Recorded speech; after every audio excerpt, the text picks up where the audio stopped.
In the West stood a continent built on lofty ideals and grand ambition. In the East towered an empire of unimaginable size and splendor. For thousands of years, these two civilizations had thrived in seeming isolation.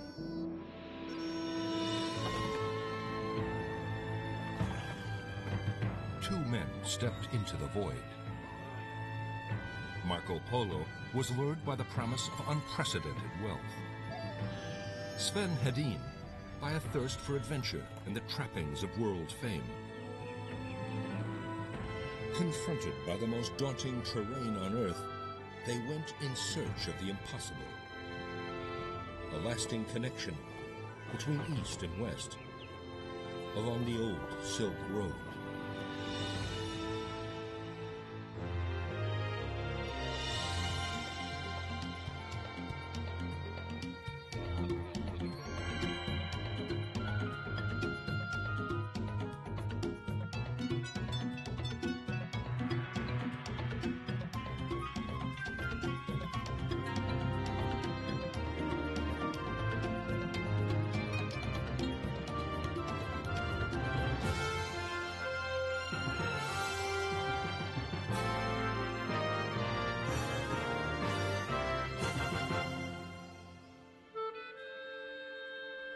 Italy, 1296 AD. A Venetian trader languishes in jail and wonders if he will ever get out. His name is Marco Polo, and he's now a prisoner of war, the victim of an ongoing conflict between Genoa and his native Venice. Polo is afraid he will die here in jail, and he's come up with an amazing strategy for survival. A book about his life and his travels. An incredible story that might allow his name to live on forever.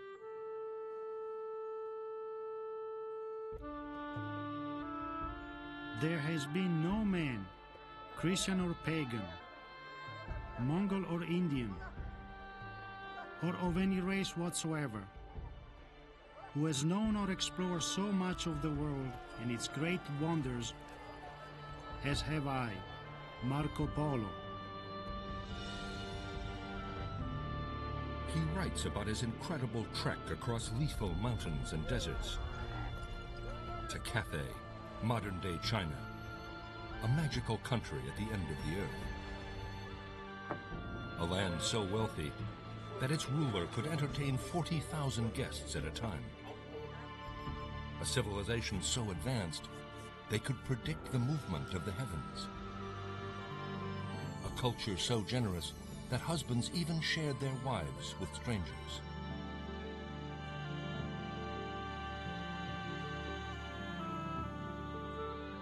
Marco Polo's book was a success. His journey to Cathay has become one of the most famous adventure stories ever written.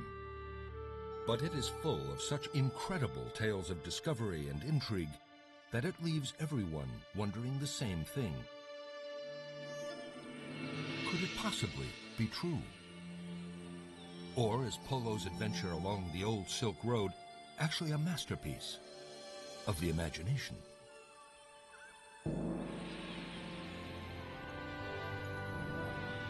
People have a mental vision that the Silk Road is like I-95, a huge long highway, and that one person took some silk from one end all the way to the other. And in fact, that almost never happened. Merchants would take the goods from one oasis to another, and then another group of merchants would take them on. So I think the Silk Road is not the road. I think the most important thing are those communities along the Silk Road.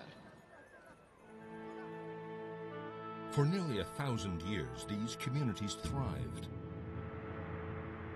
In the 10th century, China collapsed in civil war, and it was no longer safe to travel in the East. In the chaos, the Silk Road fell silent. The desert cities that depended on its traffic were abandoned. As shifting sands buried their memory, the link between East and West was broken.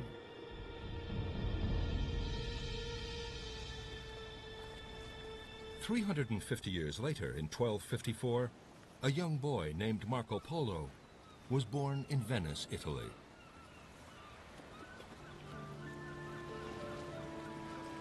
Marco grew up a forgotten orphan on the docks and canals of the city. Marco Polo did not have a conventional and happy childhood. His father left before he was born, and his mother died when he was relatively young. But actually, that relatively unhappy childhood provided him with certain skills that would turn out to be very important for him on his travels. He learned to get along with a wide variety of peoples. One day, Marco's world was turned upside down. A stranger walked into his life. It was his father. It was the first time the two had ever met. And the boy listened in awe as his father explained his 14-year absence. He said he had made an incredible overland journey to a magical land in the East. He talked about a foreign people, the Mongols, and their massive empire, the biggest the world had ever seen, and explained how he had just risked his life to personally visit its capital, in Cathay, modern-day China. Young Marco was stunned. China in the 13th century to a Venetian is probably the most foreign place that there is. Maybe like the South Pole is to us today. That you can go, but it's a huge journey. Not many people go. There are incredible logistical difficulties.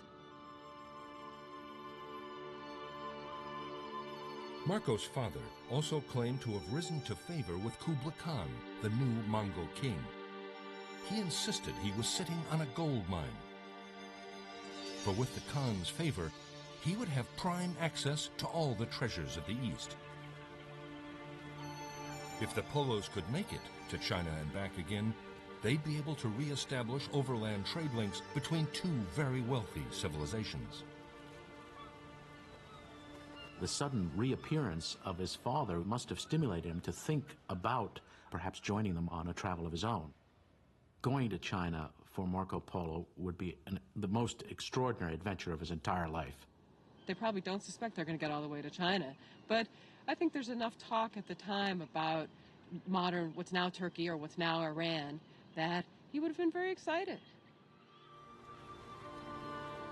Marco imagined his journey to the East, the wealth of Cathay, the dangers ahead. Some would say that an imaginary journey is all that he ever took.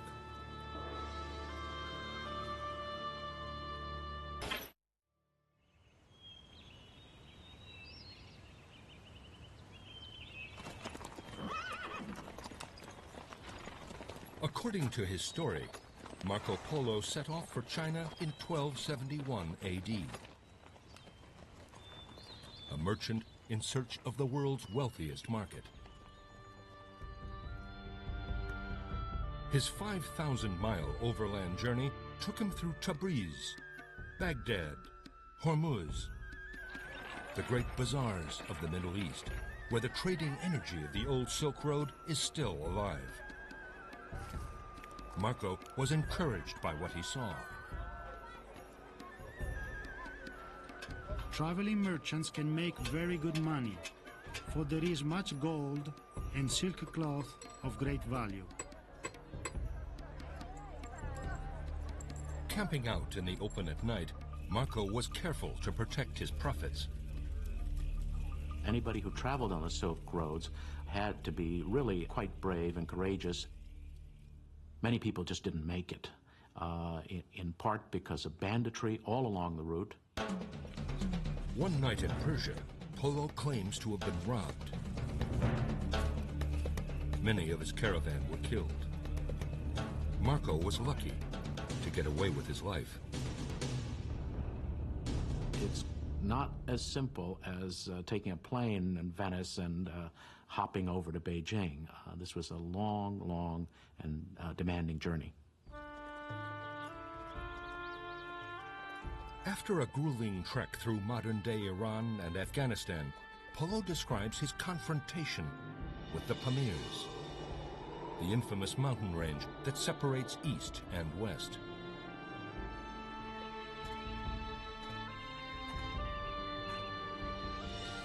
"4,000 meters above sea level, altitude and frostbite were the least of Polo's problems.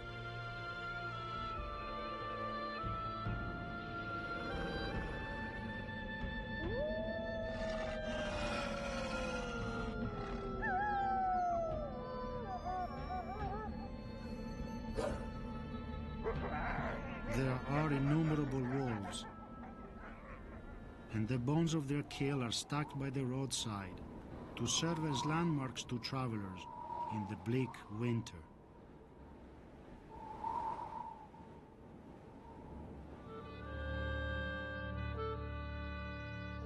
Polo sought refuge in local villages.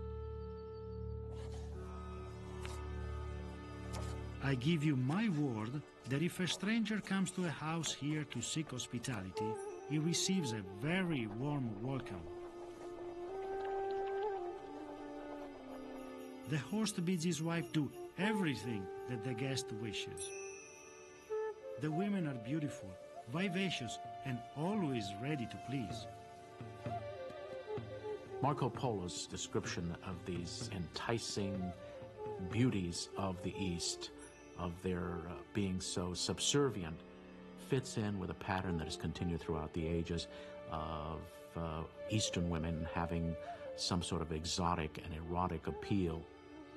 There's an attempt to make the East more exotic than it really is. According to his story, Polo now entered the Taklamakan Desert,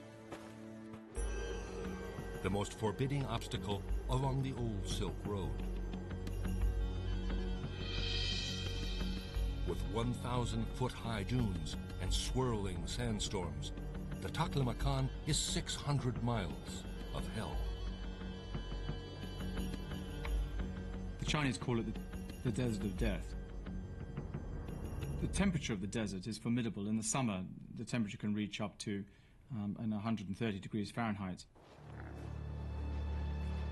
There's no water in the desert. There's no wells.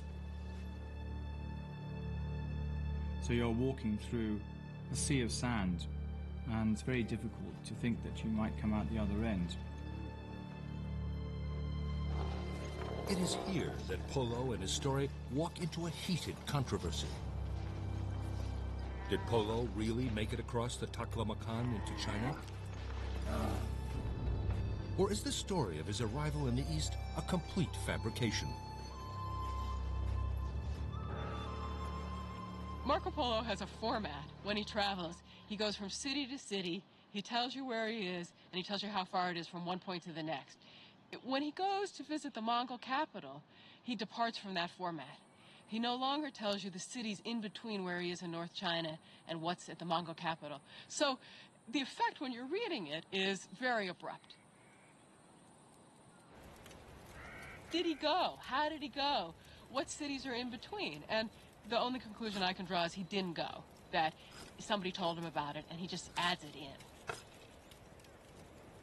This was a custom of travel writing during that time. You'd hear something and you'd claim that you actually had been and had actually witnessed the events that somebody else told you about. This has been taken by some scholars to mean that he probably didn't travel all the way to China. That is taking things a little too far. Marco Polo wrote about his travels while he was in prison. That obviously is going to affect the way he presents his information. He's in a difficult time in his life, and he wants to attract an audience, so he's going to emphasize the strangest and the most interesting rather than the ordinary elements of his travels.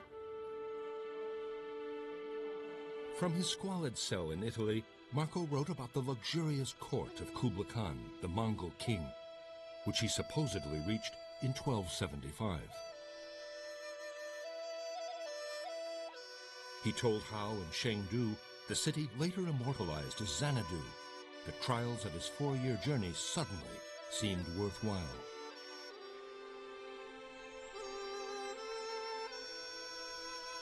The Khan's palace is the largest in the world. The roof is ablaze with every color. It glitters like crystals and sparkles from afar. The hall is so vast that it could seat 6,000 for one banquet. The descriptions that Marco Polo provides for us, descriptions of Xanadu, for example, the summer palace of Kublai Khan, dovetail with what we know of the archaeology of that city. The city was excavated in the 1930s by the Japanese, and they found that the placement of the buildings and the style of the buildings was exactly the way Marco Polo had described them. The Venetian trader was equally impressed, it seems, by the mighty Yangtze River. It is the greatest river in the world. More boats loaded with more dear things and of greater value come and go by this river than by all the rivers and seas used by the Christians.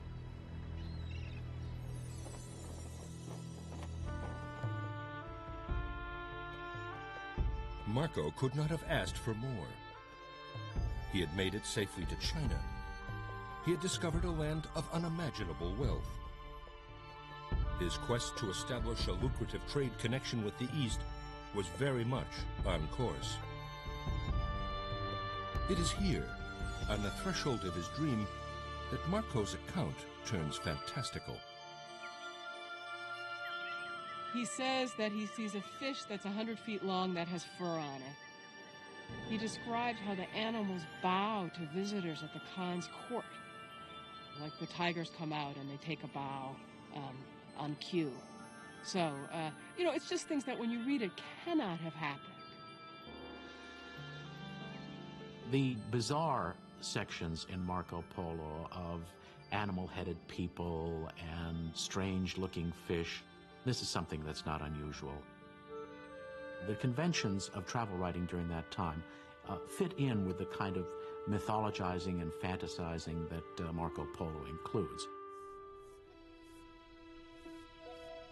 Equally controversial is the total absence of any reference to unique Chinese rituals that would have amazed a European seeing them for the first time.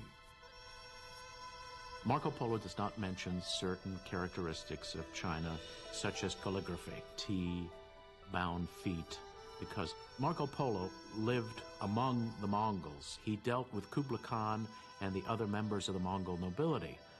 He didn't deal with the Chinese, so just because he didn't mention those things doesn't mean that he didn't reach China.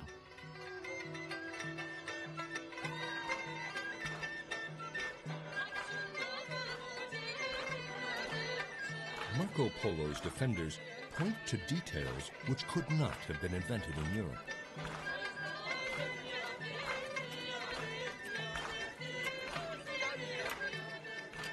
Throughout the province of Cathay, there are large black stones dug from the mountains, which burn and make flames, like logs. Marco Polo was the first European to ever write about coal, a treasure that transformed the world. Marco Polo was definitely in China. I am absolutely convinced of it because of the tremendous detail in this book. His descriptions of the Mongols, Mongol customs, Mongol dress, Mongol attitudes towards women, and in addition describes specific events so clearly, the assassination of a finance minister. Now, who would have known about that if you hadn't been in China?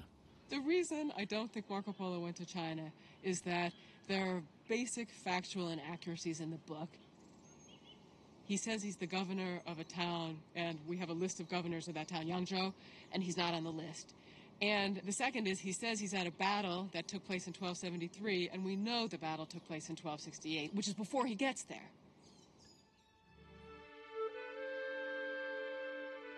The only verifiable piece of evidence from Polo's life, his will, reveals that he died a wealthy man. Yet his nickname, Il Milione, the Big One, mockingly referred to the size of his imagination, not his bank balance. Marco was defiant till the end. When asked by his friends on his deathbed in 1324 whether he had really been to China, Marco replied, I have only told you half of what I saw.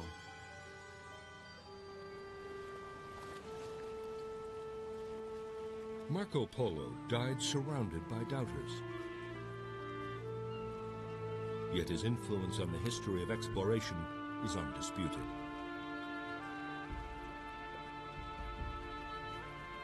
His controversial book became the Bible for a new generation of explorers. The inspiration for Christopher Columbus's historic discovery of the New World.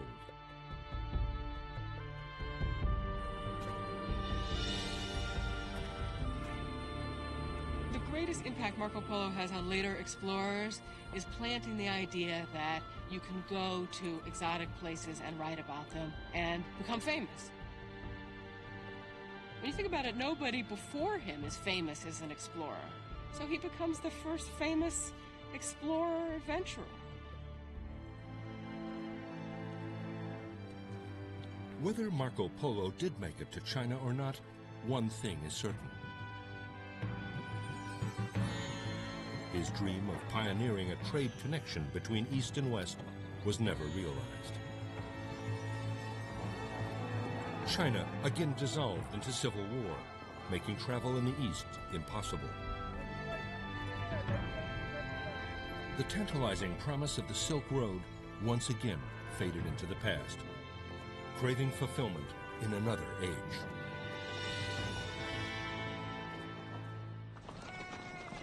"600 years later, an ambitious explorer set out in Marco Polo's footsteps. Unlike Polo, Sven Hedin was not in search of wealth. He was after something far more elusive and dangerous.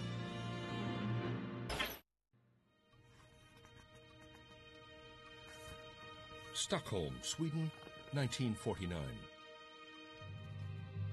Sven Hedin, the 84-year-old explorer, prepares a memoir of his life. In his prime, he heroically explored the Earth's final frontier. He discovered lost cities of the Silk Road, bringing to life a forgotten civilization. Hedin, the ambitious adventurer, had won the adulation of the world. He was the Neil Armstrong of his day. You know, the Inner Asia was the moon, and he went. He was very famous. A rock star at the time.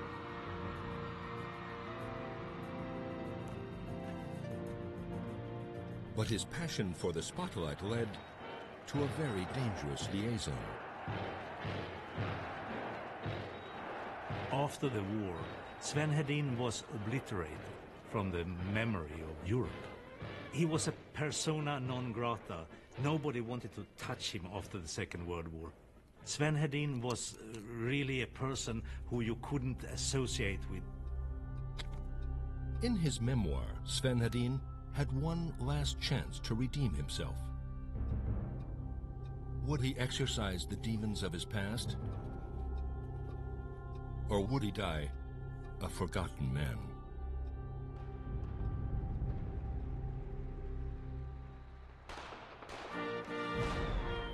April 24th, 1880.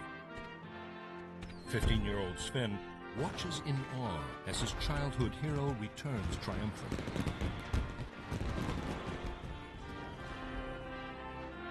Stockholm Harbor is a riot of pride and excitement. Adolf Nordenskjöld, the Swedish explorer, has come home, the first person to sail around Russia back to Europe. Together with his family, he had climbed the mountains overlooking the harbor of Stockholm, from where he and thousands of Stockholm people watched the return of the ship. A great national hero was created, and Sven Hedin really wanted to step into his footsteps. This dream of fame and adventure would drive Hedin all his life. It was in Berlin as a geography student that Hedin developed his lifelong obsession with Central Asia. At the turn of the 20th century, Central Asia was one of the last unexplored frontiers on Earth.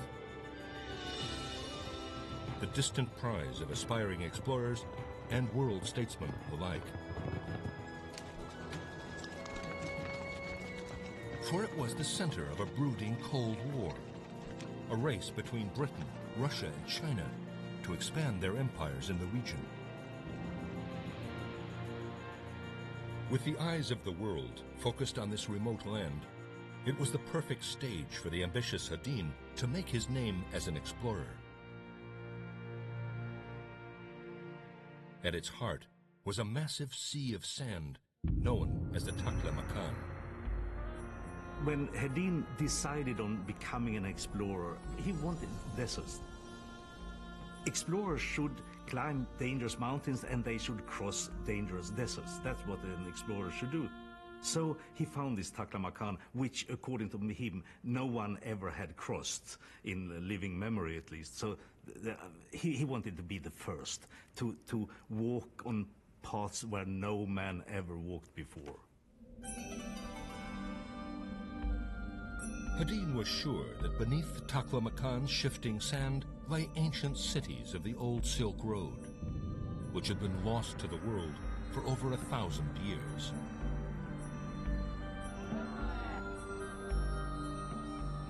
If only he could discover the lost cities of the Silk Road, Hedin believed his path to fame would be secure.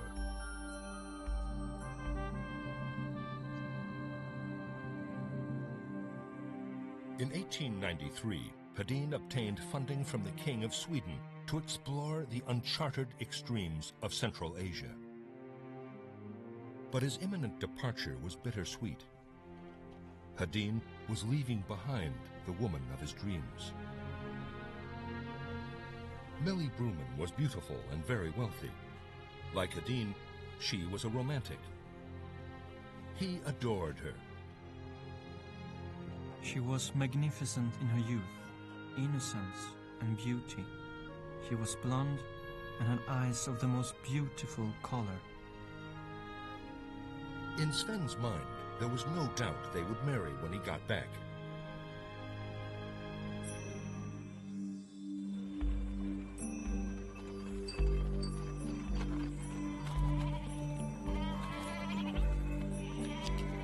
Kashi, modern-day China. Once known as Kashgar, a key market town along the old Silk Road. Sven Hedin arrived here in 1894 after a grueling year-long journey. Kashi was the obvious base for Hedin's expedition, for it stood on the edge of the Taklamakan, the desert Hedin had come to explore. With 1,000-foot sand dunes and 130-degree summer heat, the desert is one of the most forbidding places on Earth.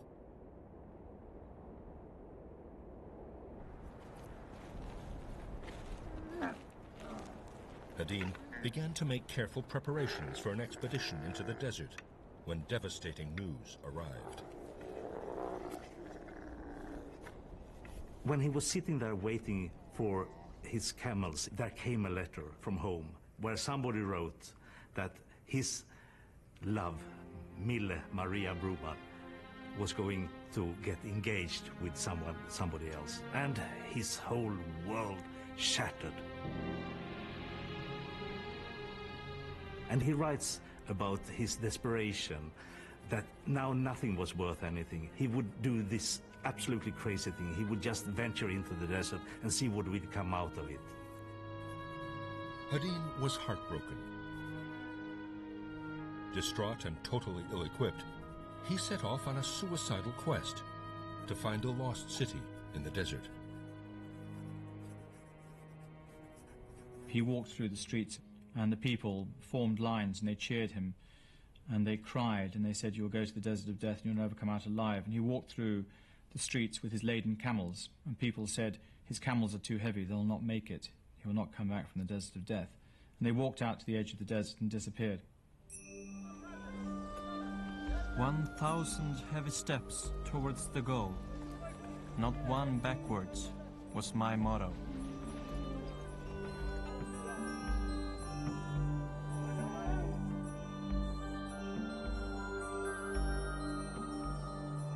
Stubborn and defiant, Hedin had started a death march. 15 days into the trip, Hedin realized his guides had not brought enough water. The expedition was now in the middle of the deadliest desert on Earth, with only 2 days of water left.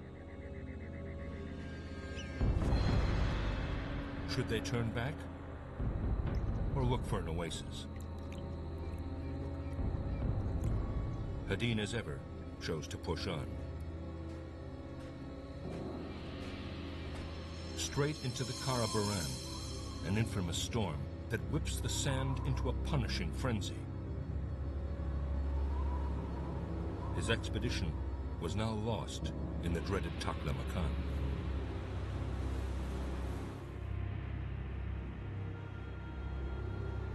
Over the course of the next 5 days, 2 of Hedin's team died from dehydration, and 1 collapsed with exhaustion. Finally, Hedin and a local guide stumbled across footsteps, which they prayed would lead to water.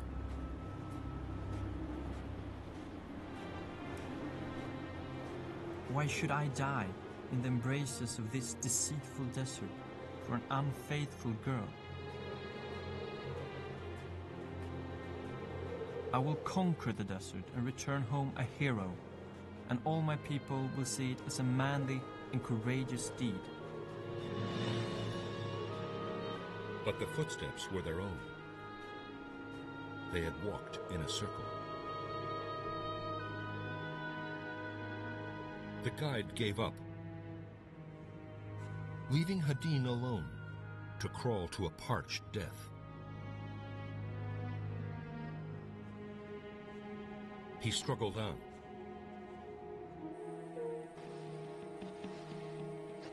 After 6 days without water, Hedin finally found the Khotan River. Luck and unbelievable perseverance had saved him. His whole life was characterized by this will to achieve, to prove himself, to prove that he was not a failure. The failure that he had become when she turned him down.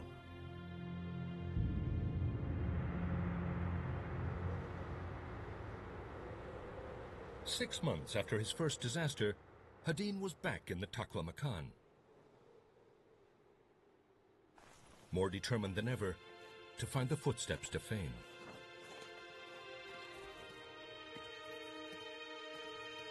One night, a local brought Hedin some wood carvings he had found in the desert.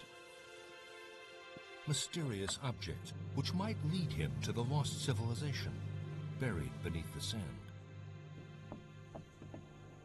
In spite of my misfortunes the previous spring, I was again drawn irresistibly toward the mysterious country under the eternal sand. This expedition was different. The water bottles were full, the winter air cooler.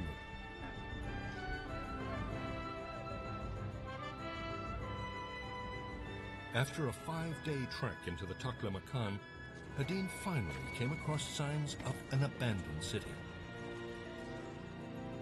He stopped and looked for confirmation. The evidence was undeniable. He had found Dantanulik, a lost city of the Silk Road.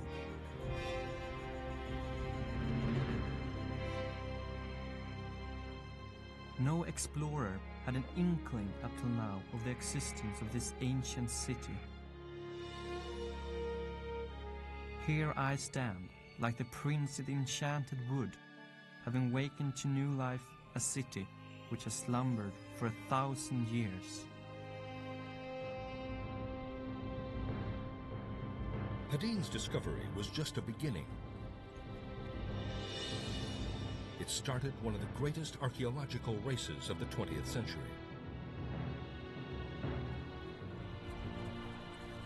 Hedin's main contribution to the Silk Road is that he starts the race to discover all the Silk Road sites. He's never the person who figures out the historical significance of any given site, but he's the person who gets other people to go and figure those things out. Using Hedin's pioneering maps, famous archaeologists like Aurel Stein and Paul Pellier raced desperately to find other lost cities of the Silk Road. For these Europeans, it was much more than a race for buried treasure. It was a battle to appropriate the history of an area they hoped to control in the future. The Silk Road, a forgotten ideal, was once again a global concern. Over the next 10 years, this solitary, driven man set out to chart the Earth's final frontiers.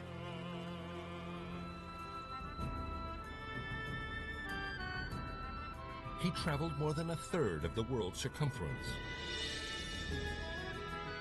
mapping an area twice the breadth of the United States. He was the first to explore the mighty Trans-Himalayan mountains in Tibet, the first to trace the source of the Indus River.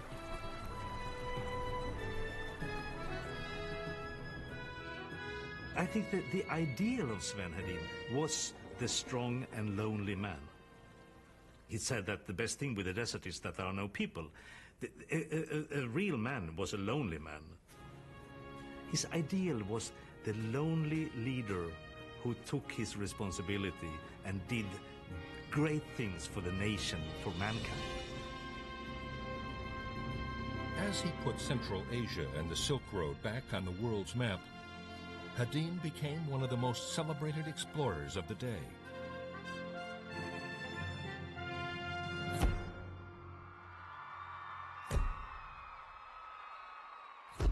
On January 17, 1909, Sven Hedin returned to Sweden a hero. Sven's childhood dream had come true.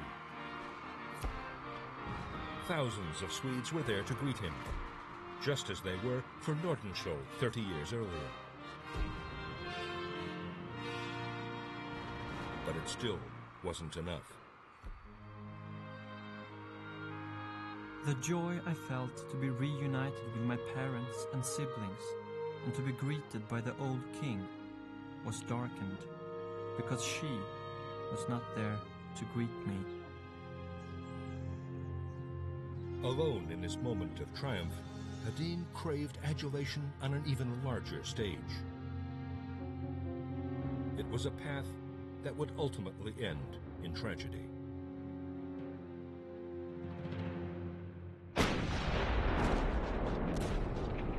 In 1914, Europe slipped into World War. As the conflict intensified, Sven Hedin headed for the front line as a war correspondent for the German High Command. There are many reasons why Sven Hedin supported Germany throughout his life. Germany, the scientific community always supported him.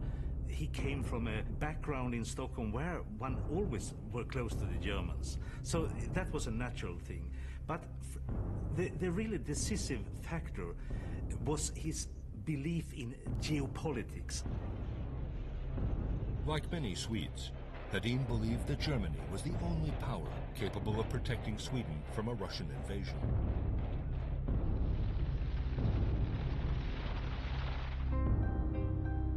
When Germany lost the war Allied countries like England and France retracted the honors they'd bestowed on him. Hedin was on the wrong side. He would defiantly stay there for the rest of his life. Unperturbed, the explorer focused on writing books about his previous expeditions. In 1920, Mille got back in touch with him. They had had some meetings.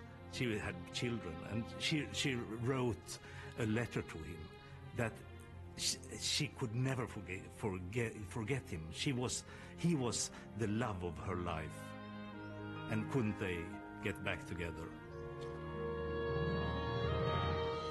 And he wrote back that, what is done is done. Never turn back. 1,000 heavy steps towards the goal, but not one backwards.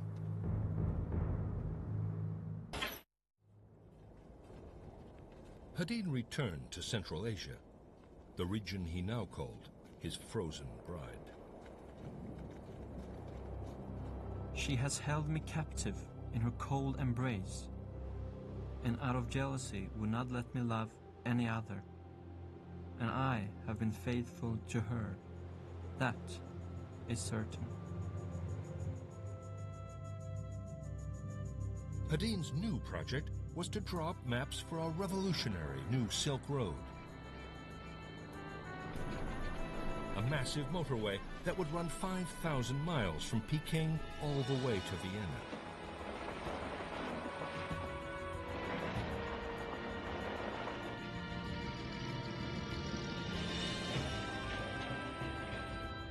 Hedin's pioneering maps were the basis for the overland highway that today links Asia with Europe. This highway should unite two continents, Asia and Europe, two cultures, the Chinese and the Western. Sven Hedin, the man who had rediscovered the Silk Road 40 years earlier, had now given it a new lease of life. The world-famous explorer now gambled his celebrity on a highly controversial cause.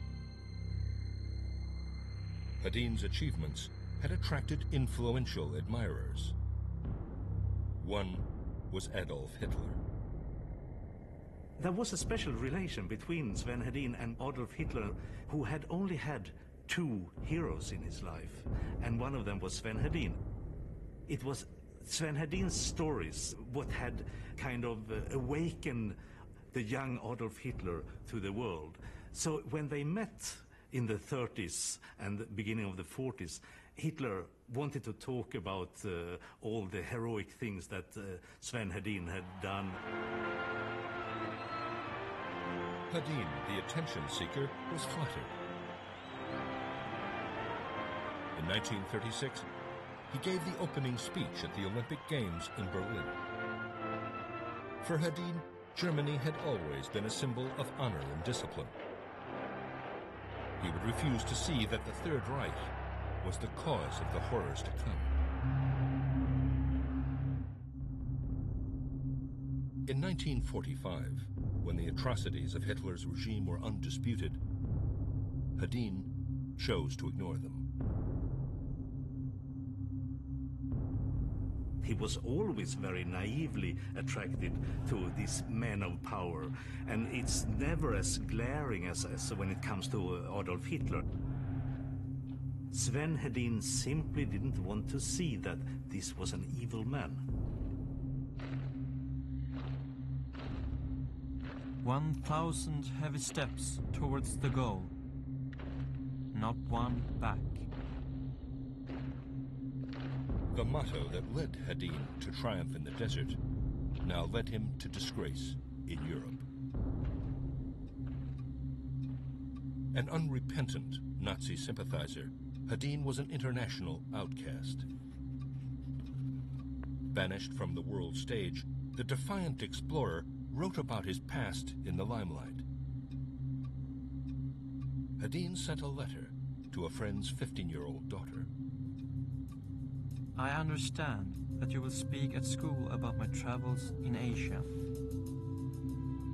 Greet the deserts and mountains when you speak to them, but tell them that I do not long after them anymore. After World War II, Hedin never returned to Asia. When the communists seized control of China in 1949, they severed all links with the West.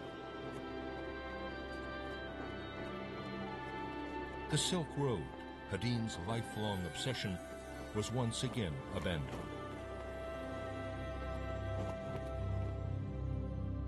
Sven Hedin died in his sleep in 1952 at the age of 87.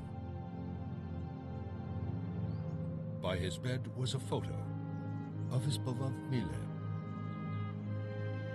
with an inscription on it. You have been by my side on all my travels.